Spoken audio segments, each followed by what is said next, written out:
Electronic സിംപ്ലിഫൈഡിൻ്റെ മറ്റൊരു വീഡിയോയിലേക്ക് എല്ലാവർക്കും സ്വാഗതം. അപ്പോൾ നമ്മൾ മോഡുലേഷൻ്റെ വീഡിയോസാണ് ഇപ്പോൾ ചെയ്തുകൊണ്ടിരിക്കുന്നത്.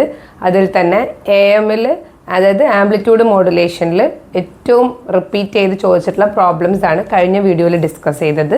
അപ്പോൾ ഈ വീഡിയോയിൽ നമ്മൾ ഡിസ്കസ് ചെയ്യുന്നത് ഫ്രീക്വൻസി മോഡുലേഷനുമായിട്ട് റിലേറ്റ് ചെയ്തിട്ട് ഡിപ്ലോമ സ്റ്റുഡൻസിന് ചോദിക്കാൻ സാധ്യതയുള്ള 2 ക്വസ്റ്റ്യൻസ് ആണ് ഡിസ്കസ് ചെയ്യുന്നത്. അതിലൊരു ക്വസ്റ്റ്യനിൽ ഒരുപാട് കാര്യങ്ങൾ പാരാമീറ്റേഴ്സ് നമ്മൾ കാൽക്കുലേറ്റ് ചെയ്യും. എല്ലാം ഒറ്റ ചോദ്യത്തിൽ ചോദിക്കണം എന്നില്ല, ചിലപ്പോൾ പല ക്വസ്റ്റ്യൻസ് ആയിട്ടായിരിക്കും. എന്താണെങ്കിലും ഈ 2 ചോദ്യങ്ങൾ പഠിച്ചു കഴിഞ്ഞാൽ ഷുവറായിട്ടും നമുക്ക് FM റിലേറ്റഡ് ആയിട്ടുള്ള പ്രോബ്ലംസ് എല്ലാം തന്നെ അറ്റൻഡ് ചെയ്യാൻ പറ്റും. നമുക്ക് വീഡിയോയിലേക്ക് കടക്കാം. അപ്പോൾ ബോർഡിൽ എഴുതിയിട്ടുള്ളതാണ് ഒരു ടൈപ്പ് ക്വസ്റ്റ്യൻ എന്ന് പറയുന്നത്. ആ ചോദ്യം എന്താണെന്ന് വായിക്കാം.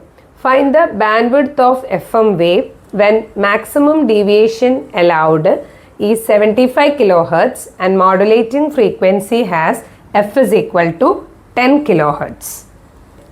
ഏതൊരു ചോദ്യം കിട്ടിക്കഴിഞ്ഞാലും ഫസ്റ്റ് നമ്മൾ ചെയ്യേണ്ടത് എന്താണ്? ഗിവൺ പാരാമീറ്റേഴ്സ് എഴുതണം. ഓക്കെ, ഗിവൺ ടേംസ് എന്തൊക്കെയാണ്?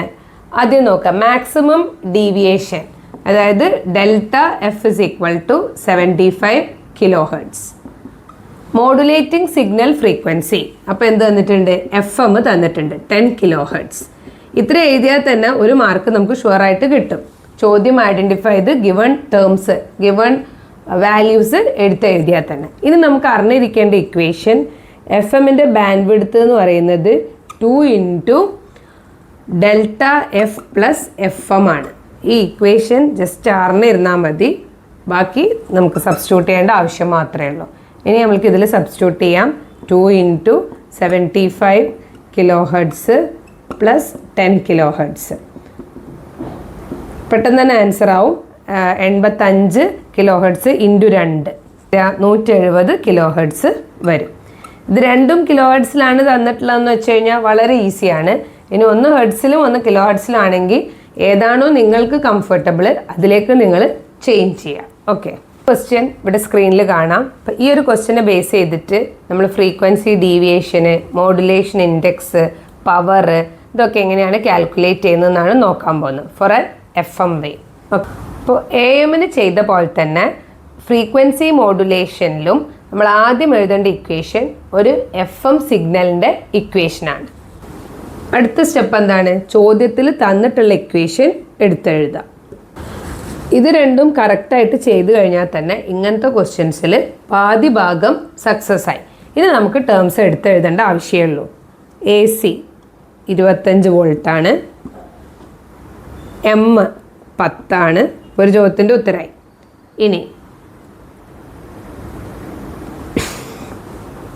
അടുത്ത നോക്കുക. 2πfc എന്ന് പറയുന്നതാണ് 15 × 10⁸. അപ്പോൾ അതിൽ നിന്ന് FC കണ്ടെത്താം. 15 × 10⁸ ഡിവൈഡഡ് ബൈ 2π. ഇങ്ങനത്തെ പ്രോബ്ലംസ് ചെയ്യുമ്പോൾ കാൽക്കുലേറ്റർ യൂസ് ചെയ്യുന്നുണ്ടെങ്കിൽ നിങ്ങൾക്ക് പൈ 3.14 എടുക്കാം. കാൽക്കുലേറ്റർ യൂസ് ചെയ്യാത്ത കോമ്പറ്റേറ്റീവ് എക്സാം ആണെങ്കിൽ പൈ 22/7 എടുക്കുക. അതാവും ചെയ്യാൻ കുറച്ചും കൂടി ഈസി. അപ്പോൾ ഇത് ചെയ്ത് കഴിയുമ്പോൾ കിട്ടുന്ന value FC is equal to 2.386 × 10⁸ hertz എന്ന് വരും. ഞാനിത് ഹെർട്സിൽ തന്നെയാണ് വെക്കുന്നത്. ഒബ്ജക്റ്റീവ് ടൈപ്പ് ക്വസ്റ്റ്യൻസ് ചെയ്യുമ്പോൾ മാത്രമേ നമുക്ക് ഇതിൻ്റെ കൺവേർഷൻ്റെ റെലവൻസ് വരുന്നുള്ളൂ. അടുത്തത് 2πfm എന്ന് പറയുന്നത് 1550 ആണ്. അപ്പോൾ FM എന്ന് പറയുന്നത് 1550 ഡിവൈഡഡ് ബൈ 2π. ഇതിൻ്റെ ആൻസർ എന്ന് പറയുന്നത് 246.5 ഹെർട്സ് ആണ് ഏകദേശം വരിക. അപ്പോൾ നമുക്ക് AC കിട്ടി, M കിട്ടി, FC കിട്ടി, FM കിട്ടി.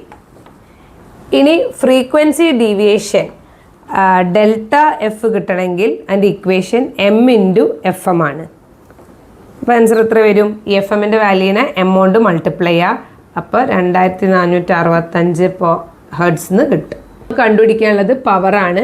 ഇപ്പോൾ ചോദ്യത്തിൽ റെസിസ്റ്റൻസിൻ്റെ വാല്യൂ തന്നിട്ടുള്ളത് ഒരു 20 ഓം ആണ് എന്ന് അസ്യൂം ചെയ്യാം. അങ്ങനെയാണെങ്കിൽ നമ്മൾ ഇക്വേഷൻ എന്താണ്? AC² ആണ്, which is equal to 25 × 25 divided by 20. Okay, അപ്പോൾ ആൻസർ ഏകദേശം 31 വാട്ട്സ് വരും. അപ്പോൾ ഇങ്ങനെയാണ് FM റിലേറ്റഡ് പ്രോബ്ലംസ് നമ്മൾ അറ്റംപ്റ്റ് ചെയ്യേണ്ടത്. നമ്മൾ പഠിച്ചിരിക്കേണ്ട ഫ്രീക്വൻസി മോഡുലേഷനുമായിട്ട് പഠിച്ചിരിക്കേണ്ട ഇക്വേഷൻസ് ഞാൻ ജസ്റ്റ് ഒന്ന് സ്ക്രീനിൽ ഒരു പ്രാവശ്യം കൂടി എഴുതാം. അത് സ്ക്രീൻഷോട്ട് ചെയ്ത് നിങ്ങൾക്ക് കോമ്പറ്റേറ്റീവ് എക്സാംസിന് യൂസ് ചെയ്യാവുന്നതാണ്.